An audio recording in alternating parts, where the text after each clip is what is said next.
Hello everyone, welcome to part 1 of Winterween. It's Brittany, bitch. So in this vlog, I'll be covering days 1 through 3 of Winterween, and it's the first day. It's January 3rd, and I need to get started on these books, but I'm not gonna lie, I'm not feeling very influenced to pick these books up. I have the Book of Accidents on audio, and I'm thinking about listening to this while at work this week. It's a 16-hour audiobook, so I'm pretty sure I'll get to it, but I just need to try and do it during work hours. But I also have the audiobook for a different book on my list. Literally this morning when I woke up, I looked at my phone and I got the audiobook for Tender is the Flesh. And I already had this one on my Kindle as well, but a lot of people say that the audiobook does it a little bit better and it kind of like translates Spanish to English in like a better way than the actual like book or Kindle format. So I'm gonna give the audiobook a try. It's only 7 hours, which also feels a little bit long for how short this book is supposed to be, but like whatever. Anyway, so I might give this one a try, but also I just feel like it's kind of a serious matter to read about. Basically about cannibalism, and where there's this virus that takes out like all of the animal meat in the world, and so they start raising humans for cattle, which is a very interesting premise, but I just don't know if like audio is like the best way for me to like receive that intense information. So we're gonna find out. I'm halfway through my workday and I have my Lunchables for lunch because I don't really have time for like an actual lunch. So I'm going to eat my Lunchables and maybe listen to the book a little bit. We're gonna find out. I think I'd rather listen to these on audio if I can, both Tender is the Flesh and the Book of Accidents, because that way I can read the other books after work, because at least at work I can get the audio done, which would help me out a lot in getting these books done this week, because 4 books in a week may not sound like a lot, but it still kind of is, especially when you're working a full-time schedule and have a lot of videos to film and edit this week as well. So I'm gonna see if I can do it. I think I can, but if not, there's no judgment here. Okay, I'm trying the best I can. We're gonna do the best we can, and that's all we can ask of each other. And also hopefully I'll have a better lunch maybe tomorrow, because Lunchables is just not gonna probably hit it. So I just want to let you know that I'm 25% of the way into Tender is the Flesh, and this book is fucking disgusting. I'm actually really having a really hard time with this book. It is just nasty. Like, I understand, obviously, we are farming humans for meat. Like, I get the concept. I get it. But it's very descriptive. It's very graphic. She obviously did a lot of research on slaughterhouses and how they actually treat animal bodies of today, which is obviously the whole point. Like, I literally looked up a couple of interviews from her because I was like, this girl does not eat meat. I'm gonna tell you right now, this woman does not eat meat. She does not. It's basically a book questioning our ethics around meat.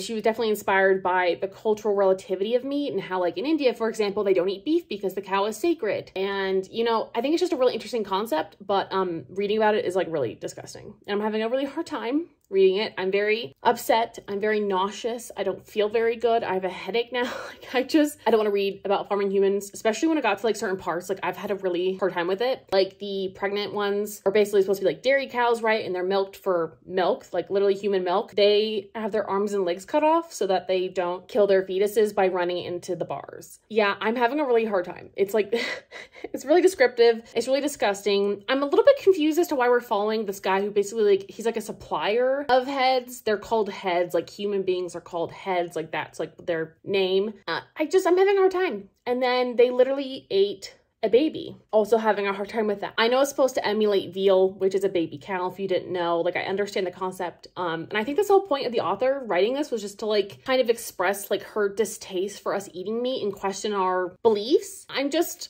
girl, I'm having a really hard time. Like, I'm struggling with this book. I kind of wish I didn't start it because I don't want to finish it. Like, I want to DNF it so bad just because like I'm disgusted. And I think that's a great reason to want to DNF a book. But at the same time, I kind of want to finish it out and like maybe it'll have like, I don't know, some justice in the system. I'm just having a really hard time with it. So I just want to let you guys know. For someone, especially I feel like who reads a lot of horror, like I deal with a lot of disgusting things, but for some reason, there are just certain things I can't deal with. And I guess cannibalism was one of them, especially not necessary cannibalism. Like, if you're stuck like the Donner Party and you're eating your friend, I don't have a problem with it, because you know what? You're obviously feeling guilty. The fact that they're farming humans and treating them like animals is really disturbing. And I understand, obviously, like I'm seeing all the references between like all of like the slaughterhouse animals that we use today, like chickens and pigs and beef. Like, I get it. You can like visibly see how like affected I am. If you're easily affected by books, I probably wouldn't recommend it, actually, because I didn't think I was gonna be this affected by this book, and I'm having a really hard time.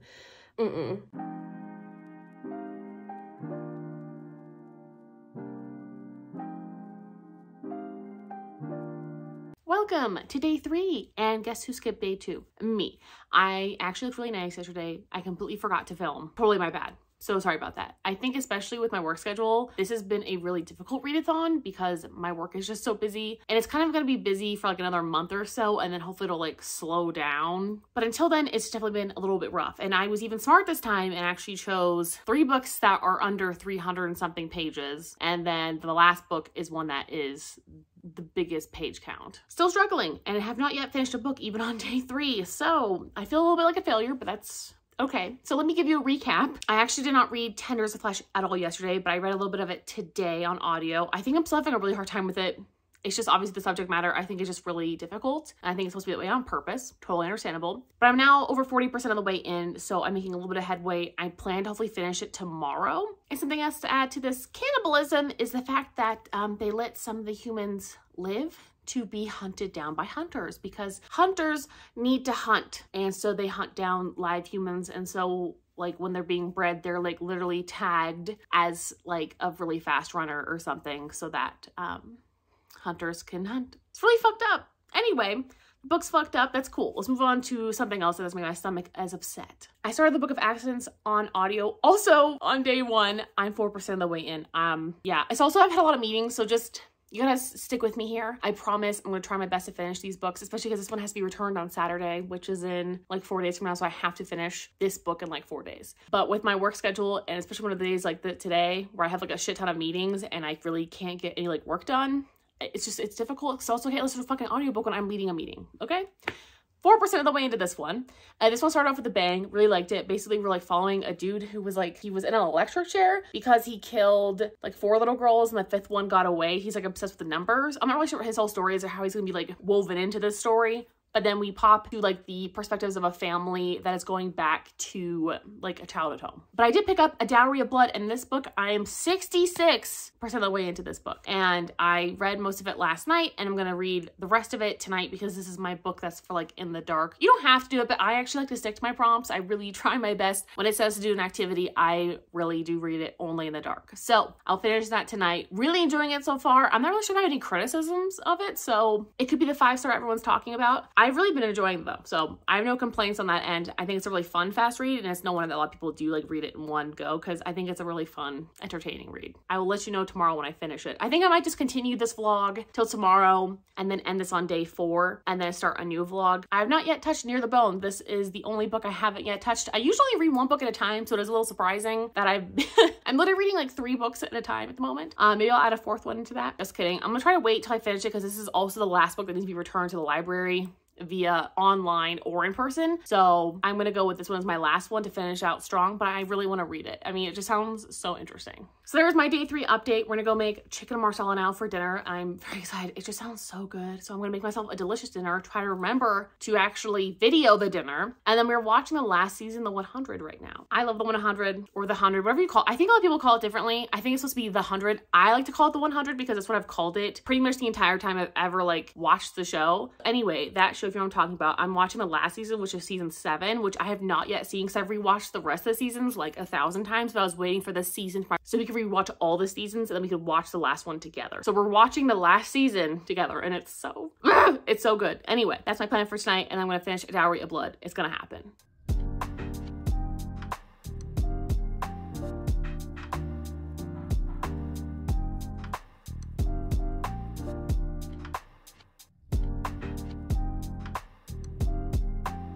So we made it to day 4 and I finished 2 books for the end of this vlog. So I finished Tender is the Flesh. Let's get into it. I'm giving this 2 stars. I really don't understand how people give this anything higher than that. This novel is about a world where a virus infects all animal life, making all animal life essentially non-eatable, okay? You can't eat them. You can't even own cats and dogs because they are infected. And if they touch you or scratch you, you're gonna like die from this lethal virus, okay? As a solution, this dystopian world processes humans for slaughter instead, thus solving overpopulation and hunger. Interesting premise, okay? I like the idea. It's disturbing. But this was just really disturbing in the beginning, and I think it was just kind of disturbing throughout as well, but it never like tied into a plot that I enjoyed. I don't know, let me back up here. Like there's so much gore in this, but I just feel like we're very surface level with this book. Like we never really go deep into it. It just feels like vegan propaganda. I just feel like this didn't actually go anywhere that it was supposed to go. It was just so surface level.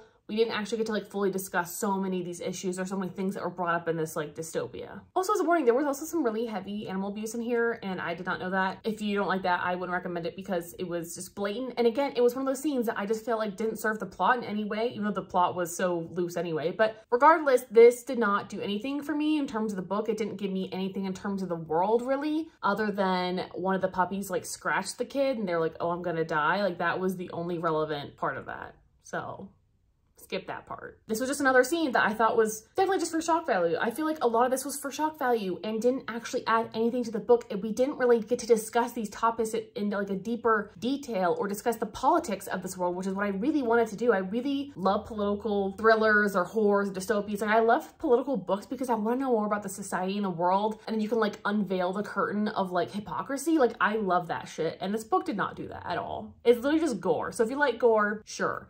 But if you're not just enthralled by shock value, I think this won't really give you much to go with. There was just like a lot of like sex trafficking and rape and brutality and obviously slaughtering and cannibalism.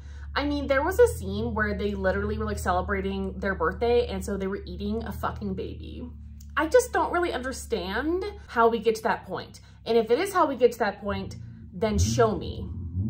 While my neighbor is doing fucking burnouts right here in his parking spot. Anyway, that really didn't make any sense for me. And I think the problem with this book is like, it just went just for shock value. But dystopian worlds still need a foundation. You can't just build this world out of rubble. Like you can't just do that in a book because it's not successful. If you want to know more, just go check out my review. It's very thorough and in-depth. And there's just a lot of things I didn't like about this book. So it's going to get a 2-star for me. It gets 2 stars just based on the concept, which I think is brilliant. I think it's a really interesting way to get people to look at the way that they eat meat and we process meat and our meat culture and our meat industry. I think it's a great idea. It just was not done well at all. And the ending, everyone says is amazing. Number 1 was very predictable. And number 2, it just sucked. And I feel like it could have used a little bit more of an explanation. And it was just still like really frustrating. Like this whole book was just frustrating. There were so many pointless scenes, like random sex scenes that popped in for no reason other than to sexualize and glorify the scene. So anyway, not a fan of this. I'm actually really disappointed, but this book was very, very overhyped. And maybe if you like shock value, this would work for you. But for someone who wants a deeper connection with the book, this did not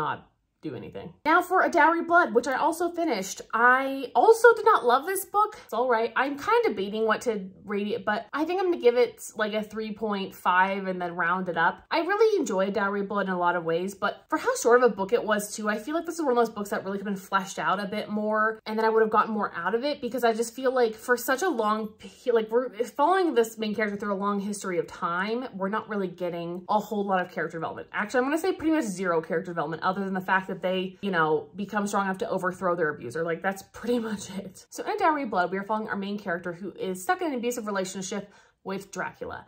And throughout the years that they are together, he's extremely abusive and manipulative. He is a classic abuser and narcissist, in my opinion. And along the way, they collect 2 other people to add to like their marriage. So it's basically a polyamorous story, and every single one of the 4 main characters is bisexual. I really like the representation, but I definitely had a few issues with this book. Like on the surface, it sounds wonderful, and I can understand that the prose is very pretty. I get it, but I think that this book was more aesthetic than purpose, if that makes sense. Like there really wasn't a whole lot of depth in a lot of this, and there was no character development for any of the characters. Like I couldn't pick any of the characters out in a room, like at all. I couldn't separate them whatsoever, except for maybe like a hair color. Like I honestly, they were like the same person pretty much over and over and over. And there really wasn't anything that made them different to me. So it kind of made it hard to root for them in that case. And then on top of that, the whole book is written in second person, which I really like that idea. I think the problem is it really distances me from the story. Like I just felt very distant the entire time. I just didn't really feel connected